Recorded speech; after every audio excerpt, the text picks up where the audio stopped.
Hola amigos y amigas de Momentos, soy Rafa Calderón y les cuento, estoy emocionado, estoy contento porque llegó el momento, llegó el día que tanto esperaba. Por ahí hoy es el primer programa de Momentos Divinos, un programa que veníamos hablando poco a poco de él. Pero bueno, espero les guste. Por ahí tengo a los conductores del programa, el cual se los voy a presentar más adelantito, en un ratito. Yo solamente quiero venir y comentarles que el propósito de Momentos Divinos es venir y ayudar un poco a la sociedad coatepecana. Por ahí hubo gente que me sugirió que hiciera algo parecido, bueno, que hiciera algo como esto, porque me dijeron el pueblo de Coatepeque lo necesita, hay que armonizar más, hay que tratar de ser un poquito más conscientes y no olvidarse de la espiritualidad. Así es de que yo vine y conocí ya se los voy a presentar, es un gran tipo, tiene mucha trayectoria, hablando espiritualmente. Por ahí voy a venir y voy a leer su hoja de vida y entonces ustedes lo van a conocer un poquito más antes de presentárselos. Así es de que voy a venir y voy a platicarle de Óscar Calderón y su esposa. Bueno, les voy a leer un poco acerca de él. Su nombre es Óscar Miguel Calderón de León. Él tiene una licenciatura en Administración de Empresas y Administración Educativa. Tiene un posgrado de investigación científica, la cual realizó en UPANA. Formador de formadores, Universidad de Costa Rica. Obtuvo el reconocimiento académico de Ministerio Cristiano en el INSTE, Instituto Tecnológico por Extensión. Él es educador a nivel secundaria y universitario. Ha sido conferencista en diversos temas, enfatizando su participación en seminarios como disertante en educación por principios bíblicos en los países de México, por ejemplo, Argentina, Ecuador y todos los países de Centroamérica. Por lo visto, tiene un gran recorrido y lo felicito, por ahí conoce toda Centroamérica, excelente. Eso es buenísimo. Actualmente, él es el anciano que preside, es decir, el pastor de la Iglesia Cristiana Verbo de Coatepeque y es catedrático en la Universidad Panamericana de Guatemala. Así es de que eso fue la introducción, la hoja de vida del licenciado. Para mí es un teólogo, él sabe mucho de teología, por ahí él creo que está muy pronto a cerrar, pero bueno, voy a continuar con su esposa. Vamos a leer la hoja de vida de ella. Su nombre es Iris Eunice Sabaján de Calderón. Ella es secretaria bilingüe con estudios de psicopedagogía, estudios y diplomado universitario en investigación científica. Ella actualmente es estudiante de psicología, está estudiando psicología clínica, disertante en diversos seminarios para la formación de docente en el Principal Approach, educación por principios bíblicos. Es estudiante del CEB, Centro de Estudios Verbo, que es un instituto de estudios bíblicos y teológicos. Ella es disertante en diversos seminarios y conferencista en temas de carácter cristiano dirigido a mujeres. Ella es escritora y colaboradora del Ministerio Nueva Mujer, que llega a unas 10,000 mujeres a nivel latinoamericano. A que yo sepa, también toca la guitarra, también canta, me consta, y es fotógrafo profesional. Por ahí yo compartí un seminario de fotografía con ella. Así es de que, amigos que están en casita, un saludo, un abrazo para todos ustedes, y vamos de lleno a conocer a estos personajes que van a estar con ustedes en cada momento divino. Pasen por favor, Eunice y Oscar. Hola. ¿Cómo estás? Bienvenida. Muy bien, gracias a Dios. Contentos de estar acá compartiendo con ustedes. Excelente, bienvenida. Y mi amigo Oscar Calderón. Rafa, un gusto estar aquí contigo, aprovechando la oportunidad que nos has dado de tomar este tiempo, el cual pues sabemos que ya era un tiempo tuyo en televisión, pero que nos lo estás concediendo para poder llevar algo más al pueblo de Coatepeque y a los lugares circunvecinos que nos están sintonizando. Así es. Bueno, ya que los presenté con la gente que está en casita, ojalá les guste este programa. Nuestro propósito, créanme, es sincero, es bueno, y lo hacemos de todo corazón. Así es de que le damos la bienvenida a Pastor. Espero que se sienta cómodo. Esto es su casa, es su programa, es el programa de ustedes. Y bueno, los vamos a dejar para que vengan y empiecen con este mensaje. Así es de que, muchísimas gracias. Amigos, no se nos vayan. Vamos a otro set para que puedan ellos venir y hacer su labor.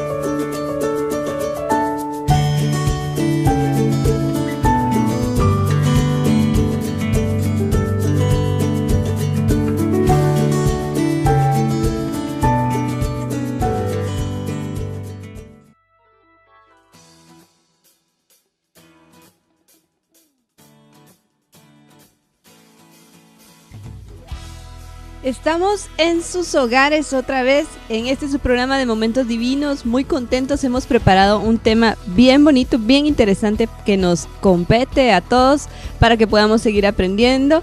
Y aquí estamos con ustedes, Eunice de Calderón y Oscar Miguel Calderón, quien está también con gusto trabajando, porque lo que estamos haciendo es un trabajo, pero es un trabajo muy agradable el que vamos a compartirles a lo largo de este día, y nosotros tenemos la oportunidad de hacerlo no solo de manera divertida para nosotros, sino edificante también. Así es que vamos a ver en este momento un video para darle honor al que honor merece. Eres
Hay personas que se despiertan el día lunes con mucho deseo de trabajar, pero estoy seguro que hay bastantes que se levantan pensando, ojalá llegue el viernes, quisiera que ya fuera viernes, y apenas están iniciando su semana laboral.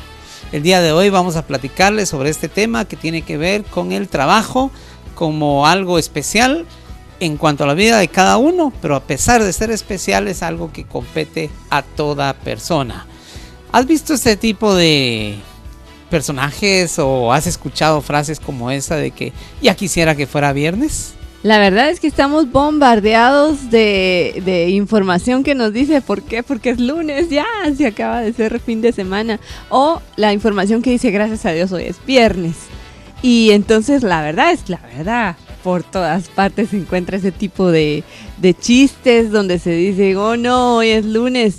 Pero también hay otro tipo de ánimos que nos dan y hay unos que me parecen tan bonitos porque dice el día lunes que todas las metas empiecen a llegar. Pues qué especial expresión, porque de alguna manera el poder entender que lo que realizamos a partir de ese día, suponiendo que nuestra labor de rutina ha sido interrumpida el fin de semana, eso que iniciamos a trabajar el día lunes, si lo vemos desde la perspectiva de alcanzar metas, se convierte en algo atractivo. Desde ese día, desde esa hora se empieza a laborar. Obviamente a lo largo de la vida pues uno tiene metas más amplias que la semana, pero hoy queremos ver cómo se comportan las personas y sobre todo qué nos dicen las Sagradas Escrituras sobre este elemento tan importante que es el trabajo, que como dije al principio, nadie se escapa de la relación con el trabajo, sea del fruto del mismo o de involucrarse en realizar algún tipo de labor. En este programa vamos a encontrarnos con preguntas como ¿quién inventó el trabajo? ¿O acaso el trabajo fue idea de alguna persona, de algún capitalista? Vamos a encontrar estas preguntas y las vamos a estar resolviendo conforme el programa vaya desarrollándose. Queremos invitarlos a que no se pierdan lo que vamos a platicar el día de hoy. El licenciado Oscar Calderón nos va a ampliar el tema. Es considerado por muchos como un castigo el trabajo. Hay quienes incluso se han hecho preguntas y se las realizan a otros. Mira que si el trabajo es tan desagradable que hasta te tienen que pagar por desarrollarlo. Y esa mentalidad ha minado la conciencia de las personas, porque quiero contarte y contarle a todos nuestros televidentes que no en todas las culturas se piensa de esa manera al respecto del trabajo. Recordemos que a las naciones, a las sociedades se les conoce por cierto tipo de conducta. Y por ejemplo a los alemanes se les conoce como gente industriosa, gente muy productiva. A los japoneses también. Es más, a los japoneses se les tuvo que dar vacaciones obligadas, porque si no, no las tomaban, pero no solo era por ganarse unos centavos extras, sino porque en ellos estaba el trabajar y el trabajar. Y es que el otro extremo, amigos y amigas que nos ven, es que hay personas que idolatran el trabajo y que no pueden ser capaces de tomar un tiempo de vacaciones o un tiempo de respiro porque sienten que están perdiendo el tiempo. Entonces en este programa estamos viendo los dos extremos, las que no quieren trabajar y las personas que se vuelven trabajólicas. En este programa vamos a encontrar algunos aspectos que pueden cambiar profundamente su perspectiva del trabajo. Y puede ser que como resultado del mismo también cambie su rendimiento, su productividad y por supuesto sus ingresos. Así que es algo que no se debe de perder. Yo voy a dar una definición ahorita desde la cual podemos empezar a ver un cambio en la forma de visualizar lo que es un trabajo. Hay un autor que lo dice de esta manera: podemos definir el trabajo como aquel esfuerzo mental o físico encaminado a cumplir el mandato de Dios de señorear la tierra, ya sea que recibamos algún salario o no. Mira qué interesante es esto, y eso se respalda en las escrituras a partir del primer capítulo de la Biblia. En Génesis número 1 se encuentra este mandato hacia el hombre, pero el mandato no es ve y trabaja.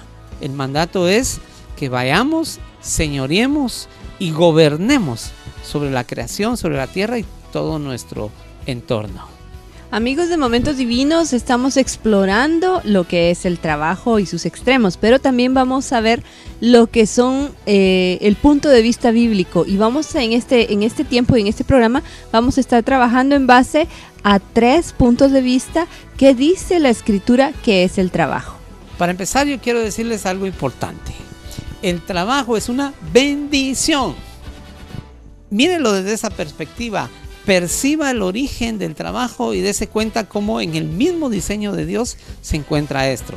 Ya les decía que en Génesis capítulo 1, versículo 28, el Señor, como resultado de desearle algo bueno al hombre, como resultado de bendecirlo, le dice que vaya y gobierne sobre la tierra, que la sojuzgue, que la domine, que vaya y se multiplique y llene la tierra. Todo ese mandato lo da en conjunto, pero como resultado de algo bueno, no como resultado de una sanción o de un castigo. Esto ocurrió mucho antes o antes de lo que la misma Escritura nos cuenta de la caída del hombre. Es decir, en los momentos más preciosos, sublimes de la relación con Dios, de Dios con su creación, con el hombre, lo bendijo dándole algo que hacer. Y ese que hacer implicaba tomar dominio sobre la creación. Pero no se refería solamente a venga y de órdenes, se refiere a involucrarse de tal manera que sea una buena influencia sobre la creación misma. Y el ejemplo lo podemos ver desde el principio, porque cuando la Escritura en Génesis nos empieza a contar la historia de la creación del mundo, vemos a un Dios trabajador que empieza a trabajar en su visión, en su proyecto, y y descansa hasta el momento en que lo termina. Así es que si usted no ha leído cómo es la historia de la creación, yo lo invito a que lea Génesis 1 y usted pueda empaparse de los pasos que dio Dios para crear este bendito y maravilloso universo y este precioso planeta en el que todos habitamos. En Génesis se nos presenta un Dios que es trabajador por excelencia, de ninguna manera holgazán, ni perezoso, ni tampoco desobligado. Así es que tenemos un supremo ejemplo, tremendo, precioso, y vamos a continuar hablando de esto después del corte comercial. No se vayan.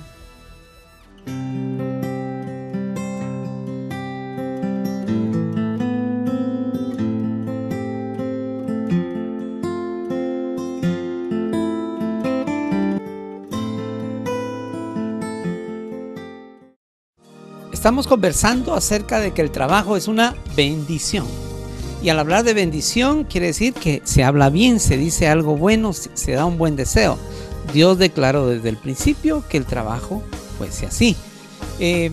A veces nos equivocamos porque hemos malinterpretado la Escritura cuando se sanciona a Adán y a Eva, y el Señor les declara en Génesis capítulo 3, versos 17 al 19 está esa historia. Dice: con el sudor de tu rostro comerás el pan hasta que vuelvas a la tierra. De alguna manera aquí lo que está ocurriendo es que el hombre, habiendo tenido toda su disponibilidad y teniendo que trabajar, pero de una manera donde realmente tomaba dominio por la autoridad que Dios le daba, el hombre perdió esa autoridad, y como resultado tiene que haber un trabajo extra para que haya un rendimiento de la tierra, para que haya un fruto, y el esfuerzo es mayor. Por eso dice: con el sudor de tu rostro o el sudor de tu frente. Pero no es que el trabajo fuese una maldición, porque Dios ya le había dicho que cultivara el huerto, que tomara gobierno de él y que señoreara sobre los peces del mar, sobre las aves de los cielos, sobre todo animal que se arrastrara o caminara en la tierra. Es decir, el hombre tiene autoridad. El hombre fue colocado para que su trabajo fuera productivo y le fuese de bien para él y también para toda la creación. Pero algunos han pensado equivocadamente que el trabajo es un castigo. Ya hemos visto el ejemplo mencionado en algún lado, que a veces le creemos más al negrito del batey que a la Biblia. Sí, porque el negrito del batey dice que el trabajo es una maldición, pero no lo es así. Entonces, este tema estamos tratando hoy. Es algo impresionante y vamos a ver cómo el trabajo es una bendición.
Entonces, vamos nosotros sacando nuestras conclusiones, que de ninguna manera el trabajo es una maldición, sino que más bien una herramienta para que nosotros podamos obtener muchas satisfacciones y muchos logros. Es la herramienta que Dios utiliza para bendecirnos. En Juan 5:17 encontramos un bonito versículo que puede llegar a confrontar nuestras vidas. Dice, mi Padre hasta ahora trabaja.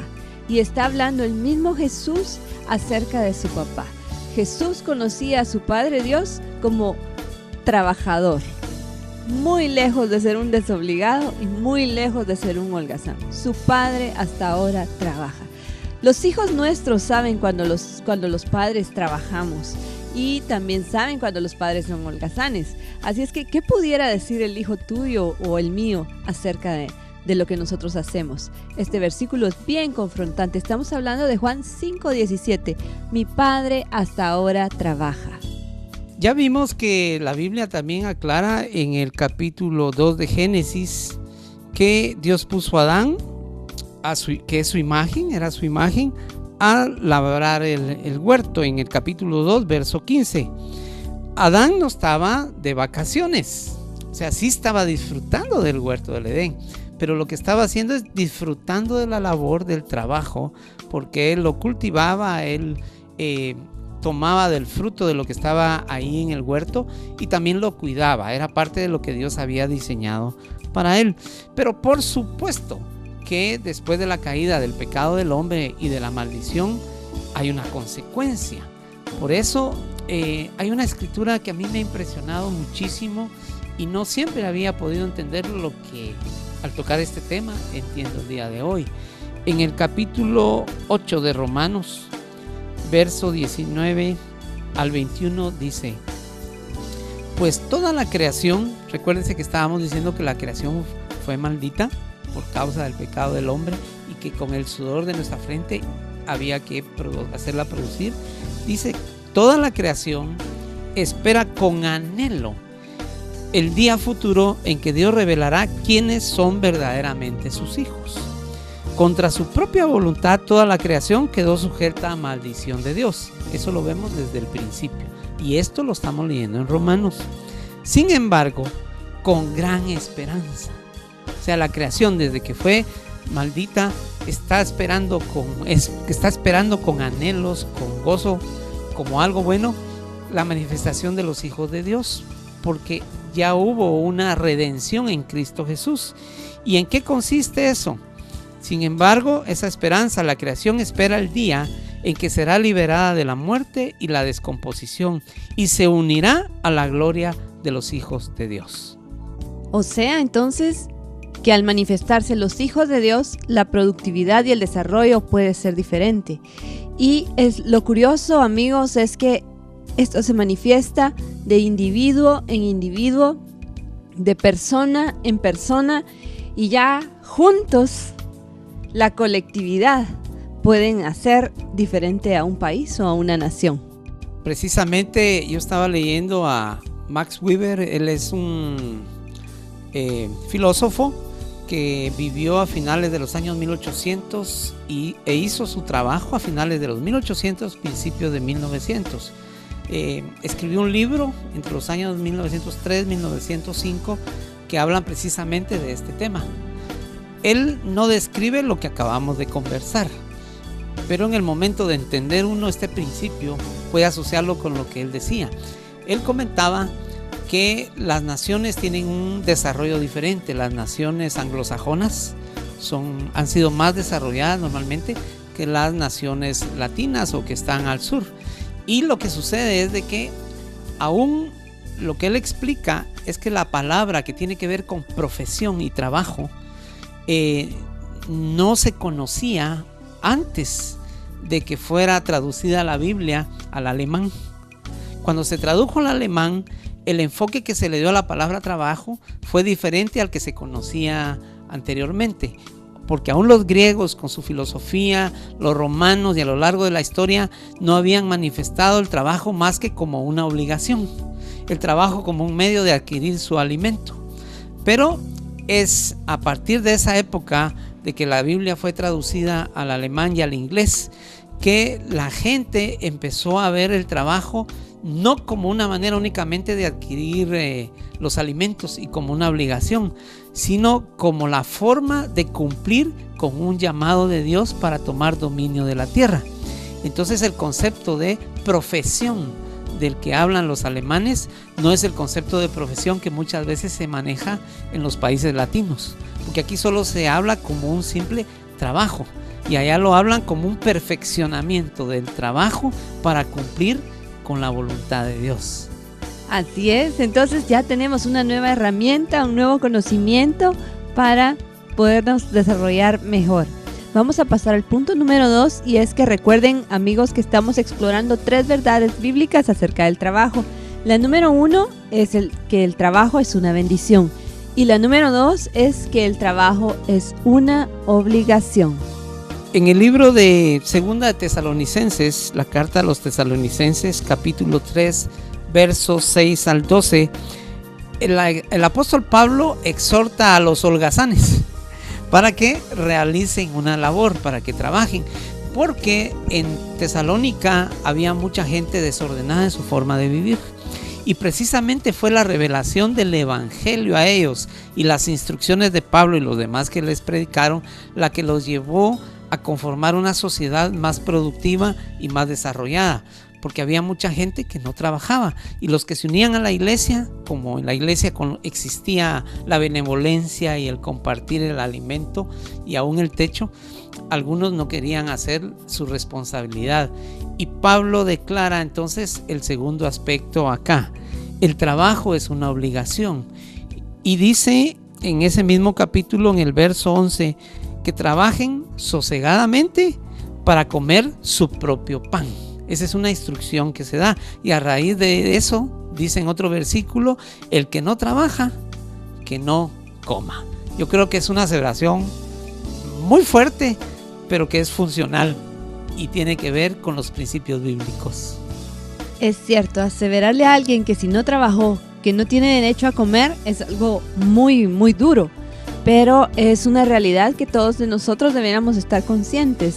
Si usted no trabajó esta semana, si yo no trabajé esta semana, ¿con qué voy a comprar lo que necesito?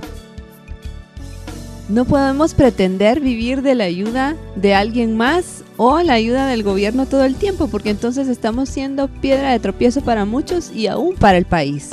Si usted tiene un trabajo, bendígalo, haga su labor, y el trabajo dignifica a las personas. No importa cuán sencillo o cuán complicada sea la labor que usted efectúa, el trabajo trae dignidad a la persona. Y de eso es lo que hoy estamos platicando. Es una de las verdades bíblicas a través de las cuales estamos viendo el significado del trabajo. Entonces aquí hay algo muy claro que podría parecer confuso. Bueno, ¿es una bendición el trabajo? Ya vimos, ya indicamos que sí, y la Biblia lo declara de esa manera. Pero dijimos que también es una obligación. ¿En dónde está la bendición si es una obligación? Pues precisamente en la forma de entenderlo. Hay cosas que son obligatorias, que son una necesidad y que deben realizarse, pero al entender que con ella estamos cumpliendo un llamado de Dios y nosotros tenemos una fe hacia ello, entonces el gozo aparece, el gozo es parte de nuestra vida.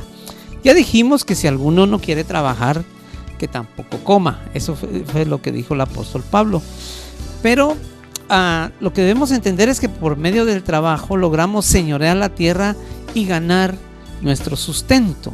Entonces, ese es algo muy bueno. Hay gente que realmente anhela un trabajo, entiende ese concepto y no se gana el pan en vano. No come en vano el pan que tiene porque entiende que es la manera de obtenerlo trabajando. En otra epístola, en otra carta, el apóstol Pablo dice de una manera confrontante que si alguien no provee para los suyos, es peor que un incrédulo. Incluso ha negado la fe por negarse a proveer el sustento. Eso está en 1 Timoteo capítulo 5, verso 8. Entonces, el trabajo no es una opción para todos aquellos que tenemos las calidades físicas y mentales para poderlo efectuar. Anímate, si tú eras de los que veía el lunes venir así como, oh no, ahí viene otro lunes. No, ahora que sea el lunes viene, estoy lista para enfrentarlo, estoy listo para que todas las ganancias vengan a mí. Si tú eres de los que tienen la tendencia a pensar, a sentir que la vida solo hay que disfrutarla de la manera de holgazanear, descansando, vacacionando, y ese es el norte en tu vida, te digo que hay un peligro. El peligro está en que no seas productivo y la pobreza te puede alcanzar, aun cuando te dejen una herencia. Entiendan que hay gente que recibe bienes y que tal vez 2, 3 generaciones anteriores los trabajaron empezando casi de cero.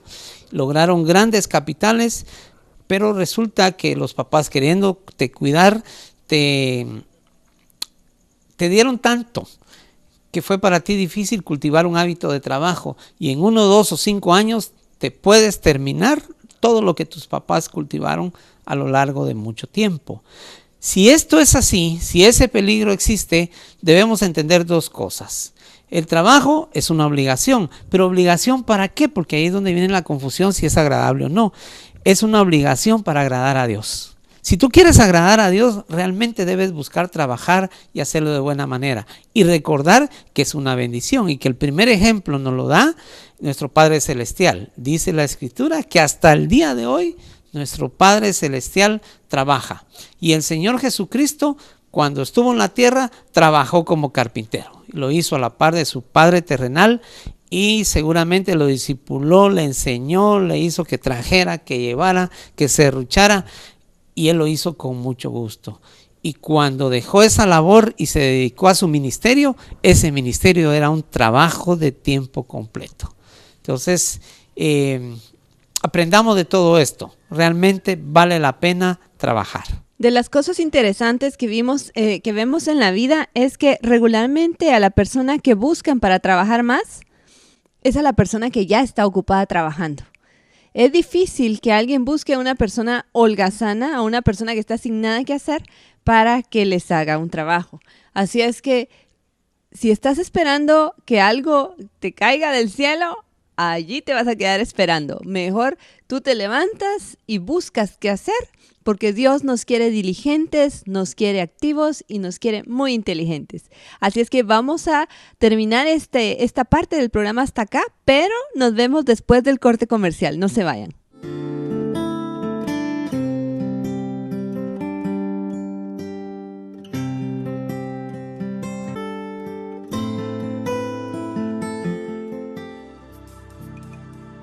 Hay paradigmas que dominan la mentalidad de la gente y hay paradigmas que son específicos de ciertas regiones, de ciertos países, ciertas sociedades.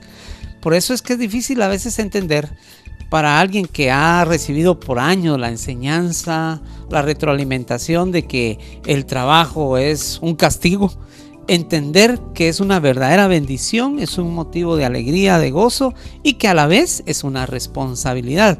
Porque, como ya vimos anteriormente, el trabajo es una manera de agradar a Dios y de cumplir con el llamado y el propósito que tenemos desde el principio de la creación. Y obviamente a cada uno en particular Dios nos da la oportunidad de cumplir con ese llamado, porque no se trata de que yo solo soy una pausa, un paréntesis en la historia de la humanidad, sino que yo soy parte de ese diseño perfecto que Dios estableció. Por eso a los hijos hay que enseñarles de una manera muy clara, correcta, esos dos aspectos. Lo repito, el trabajo es bendición y el trabajo es una obligación, es una responsabilidad. Y quisiera citar aquí a un autor que habla sobre cómo alcanzar el éxito. Y este autor declara lo siguiente en una carta que le escribe a su hijo.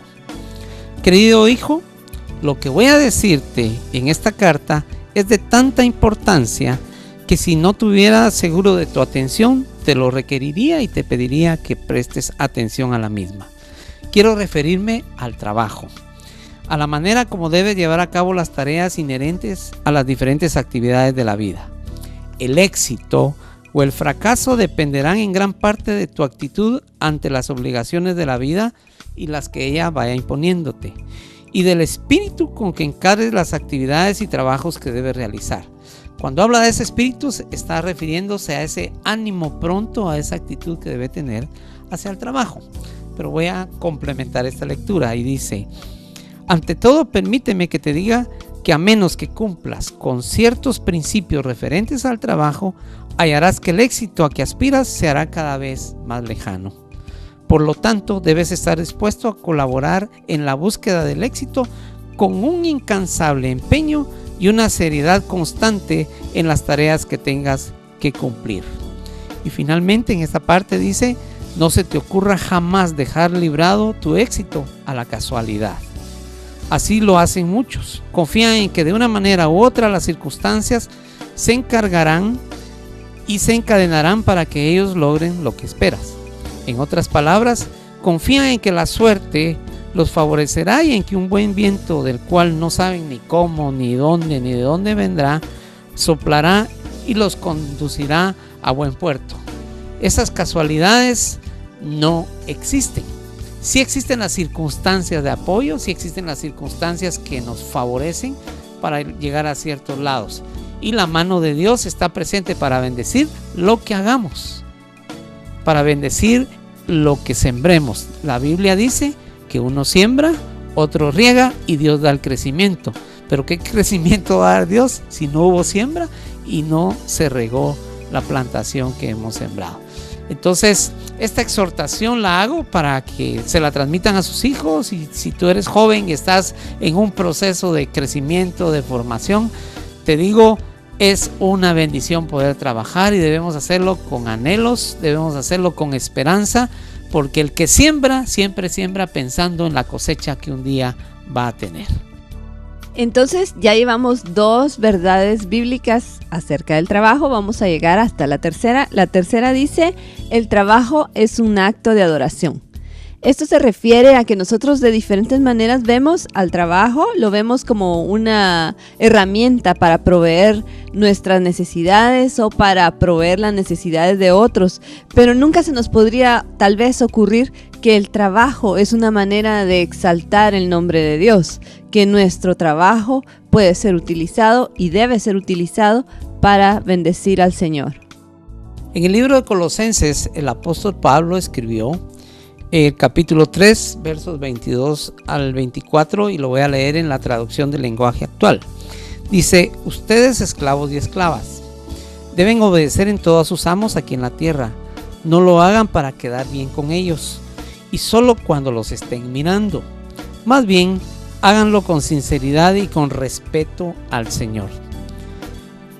Todo lo que hagan, háganlo de buena manera, como si estuvieran sirviendo al Señor Jesucristo y no a la gente, porque ya saben que Dios les dará en recompensa parte de la herencia que ha prometido a su pueblo. Recuerden que sirven a Cristo, que es el verdadero dueño. Y yo pienso que aquí es la clave para poder entender la actitud que debemos manejar. Y esto hizo diferente a toda la nación del sur, realmente, no toda la nación, sino al sur de Alemania, al sudeste de Suiza. Los convirtió en una nación productiva, excelente en todo lo que hacían, porque llegó un predicador por los años 1600 a decirles que las cosas había que hacerlas como para el Señor y no como para los hombres, y los llevó a tal nivel de enseñanza y de responsabilidad que la gente ya no dependía en la iglesia del pastor, sino que los mismos vecinos que habían conocido del mensaje y habían entendido la salvación en Cristo Jesús empezaron a apoyarse unos a otros. Hicieron las cosas tan bien que de ahí pudimos conocer los vehículos más excelentes que se habían diseñado hasta finales del siglo pasado, los mejores relojes, las mejores navajas. Hay ejércitos de muchos países del mundo que compran sus productos ahí por la calidad del producto que hacen. Pero eso se debe a la formación que en ese momento tuvieron, que las cosas había que hacerlas como para el Señor y no como para los hombres. Esta es una manera de adorar de forma práctica, que se separa del concepto que algunos tienen de adoración a Dios, es apartarse a un rinconcito y que tiene su lugar y su tiempo, sino que está hablando de ese concepto que les dije al principio que manejaban los alemanes sobre lo que es la profesión y el trabajo. Tiene que ver más bien con cumplir con la responsabilidad que Dios delega. Entonces, cuando ellos adoran, lo están haciendo a través de un trabajo bien hecho. Así es, que si tú arreglas computadoras, o si tú eres carpintero, o si te toca cambiar pañales, o te toca planchar la ropa, también si te toca lavarla, o te toca estar detrás de un escritorio como secretaria, o tal vez te toca ser gerente o administrador de algo. Cualquier cosa que tú hagas, cualquiera que sea el trabajo que te toque hacer, hazlo bien, hazlo como para el Señor todo el tiempo. Esto te va a traer bendición y de esta manera estás glorificando el nombre de Dios, haciendo lo que a ti también te gusta hacer, porque recuérdense que cuando uno está haciendo el trabajo regularmente, hace las cosas que a cada quien le gustan hacer, y esto hace el trabajo como más fácil. Entonces, si tú tienes un trabajo que te gusta efectuar, no solamente disfrútalo, sino que bendice al Señor y glorifícalo con lo que lo estás haciendo. El mismo autor del cual yo leí una parte de su carta hace énfasis en lo siguiente. Dice que el trabajo vale por la perfección con que se hace. Esfuérzate para que tu trabajo sea perfecto y conocerás el halago del éxito. No olvides que el trabajo ennoblece a pesar de la fatiga que éste pueda provocar. Es interesante porque estamos hablando entonces ya de otro aspecto. Ya nos referimos solo a proveer para la casa, a solo adquirir bienes a través de nuestra labor, sino está hablando de una calidad en las cosas, de una excelencia en la manera como se hace. Ahora, yo estaba meditando al respecto de todo lo que estamos hablando y pensaba, ¿cómo encaja esto en la labor que realiza un ama de casa?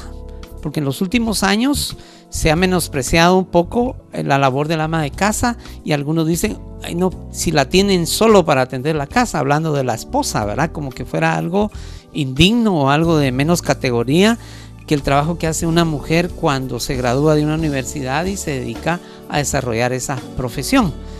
¿Qué nos puedes decir al respecto? El otro día salió un artículo que me pareció bastante interesante de un hombre que hizo las cuentas acerca de lo que una persona, una mujer que se queda en casa debiera ganar por el trabajo que hace. Y entonces me pareció curioso porque el trabajo bien podría definirse o dividirse por áreas. Si el trabajo va a ser efectuado en la cocina, ¿cuánto se le paga a la cocinera? Si es por limpieza, ¿cuánto se le paga a la limpieza? Si es por cuidar niños, ¿cuánto por cuidar a los niños? Si es por chofer, ¿cuánto por ir y traer a las personas que tiene que traer? Y entonces resulta que salió que la persona que es ama de casa tendría que ganar mucho más de lo que trabaja una persona en la calle. Entonces, aparte de esto, el trabajo de edificar a una familia constantemente, creo que tiene un precio muy alto y tiene un poder que puede ser de bendición para no solamente para la generación que se cuida a los niños, sino que las siguientes generaciones. Y esa herencia creo que es muy importante. Tal vez ese trabajo no se paga con dinero, tal vez, porque a veces que sí, los hijos salen muy generosos. Y yo creo que lo que se logra en el corazón de los hijos, en el corazón de la familia, tal vez no puede ser totalmente remunerado, pero sí es un trabajo que tiene mucha importancia. Solo hay un peligro en lo que acabas de decir y acaban de escuchar. Ahorita van a empezar a pedir más dinero las amas de casa.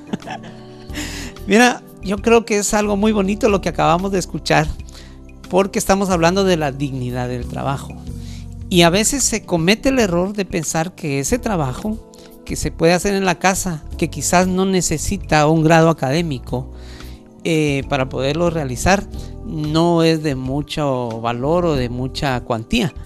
Pero no existe ningún trabajo, por sencillo y humilde, si esta fuera la expresión que pudiéramos usar, que no valga la pena hacer. Y es más, ese trabajo de mamá o de ama de casa es insustituible. Hay quien pueda dar de comer, hay quien pueda barrer, hay quien pueda llevar y traer a los niños, pero el valor agregado de la confianza, del discipulado, de ese amor con que se trata a un hijo y de conformar en él un carácter, que eso es lo principal que hace una mamá, conformar el carácter de los hijos, eso no se puede pagar. Por lo menos no humanamente. Sí se puede agradar, sí puede ser uno amable con la señora y convidarla, darle lo más que se pueda, no el mínimo. Consejo, no le den el mínimo a la señora, denle lo más que se pueda, porque es la persona que mejor colabora con la edificación de la familia.